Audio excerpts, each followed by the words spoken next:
Okay, November 4th, 2025. What a day in politics. They say sometimes a day in politics is equivalent to a month in real life. Let's break it down.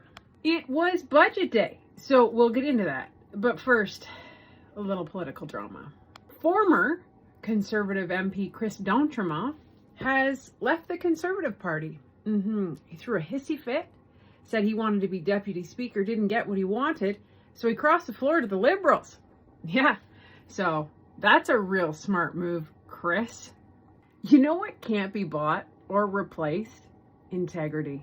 Yeah, that's right, Chris. If you were unhappy or you somewhere got the memo that being an MP is about what you want and it's about you, wrong-o. It's about representing a riding. And the people in your riding elected a Conservative MP. And you are a sellout, my friend. So good riddance, because I'm sure the Liberals will super trust you. I think the right term is rat. Dirty rat. Anyway, moving on. Mr. Carney and his amazing fiscal outlook. Remember this guy, that banker?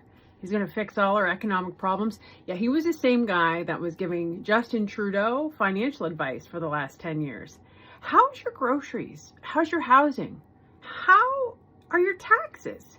Does life feel more affordable? Ooh. What's that number there? What's that deficit number? 78 billion. Wow-wee! You sure blew that promised 43 billion. No, then it was 60 billion. Wow. Anyway, that works out to about $5,400 per household. But let's really break it down, because what's these numbers we speak of? 78 billion.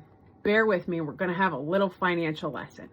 What is the debt to GDP ratio? Well, the debt to GDP ratio is like when you have a credit card and you put a whole bunch of money on your credit card, but you really didn't have the money to pay for all that you put on your credit card, and then you barely make the minimum payment every month. So your interest accrues and you end up having to owe more than you're making, right? So you have more debt than you actually have coming in.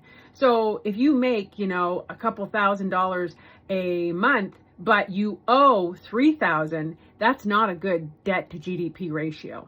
And that's what Mark Carney gave you. In 2015, when Justin Trudeau took power and the Liberals took power, it was sitting at around 31%. With Mark Carney being a banker and all, he thought, I got to get a higher mark. I got to aim higher. Just for the record, higher's bad. Higher's not good. So now we're sitting at around 43%. Yay, Banker Mark. And here's the thing, guys. If it gets too high, which it's doing, and that's not just me saying that, I'll tell you that in a second, you are paying more on interest than you are in funding programs. So these people who say they're empathetic and care about helping the most vulnerable, they're the ones that are getting the shaft more than anyone else. Because guess what we're paying more on? We're paying more on interest than we are in healthcare transfers. And I don't know if you've been to a hospital lately, but healthcare in Canada, not getting a very great grade.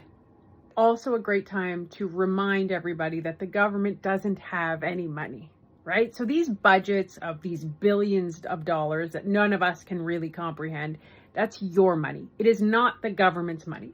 The government does not have any money. Long and short of it is, folks, this is gloomy. This is nothing what was promised. This is nothing what you voted in. It's kind of like Chris D'Entremont. It's not what you voted for.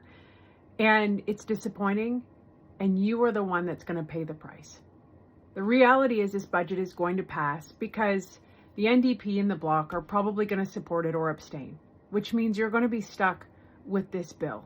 And we are going to have to figure this out together, because even though food bank usage is the highest it's ever been in history, it's going to get worse, guys.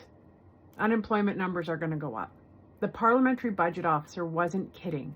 The parliamentary budget officer, for those who don't know, nonpartisan, just this guy that analyzes how the finances of the country are. Be concerned. It's a really serious day, right? This is the first time in 30 years that we've tabled an economic and fiscal outlook where the fiscal anchor of the general and probably most important fiscal anchor for any government is a declining or at least stable debt to GDP ratio. And this is the first time in 30 years that I've seen one in which that ratio is going up over time. So that's definitely a cause for concern. We're in this, guys. And Mark Carney is nothing what he promised you. He is nothing what he promised you. We all got catfished. Okay, not all of us got catfished. Some of us may have said, I told you, I warned you, and here we are. So we're going to have to stick in it together. We're going to have to use independent media. We're going to have to share facts. We're going to have to stick to the facts, because these liberals are going to try to gaslight you every which way to Sunday. When they tell you they believe in Canada, their actions show you otherwise. They are hurting the most vulnerable. And that is not me just saying that. That is disabled advocates, people speaking out for the disabled because they're being offered MAID instead of healthcare. Why? Because we have a terrible economy. IPV victims of domestic violence are being murdered because the people are out on bail. And you know what a lot of relationships struggle with? Finances. You see, guys, when the economy is shit, everything is shit. Because all you need to do is look at the results. Because the words that are coming out of their mouth does not match what's happening here in Canada.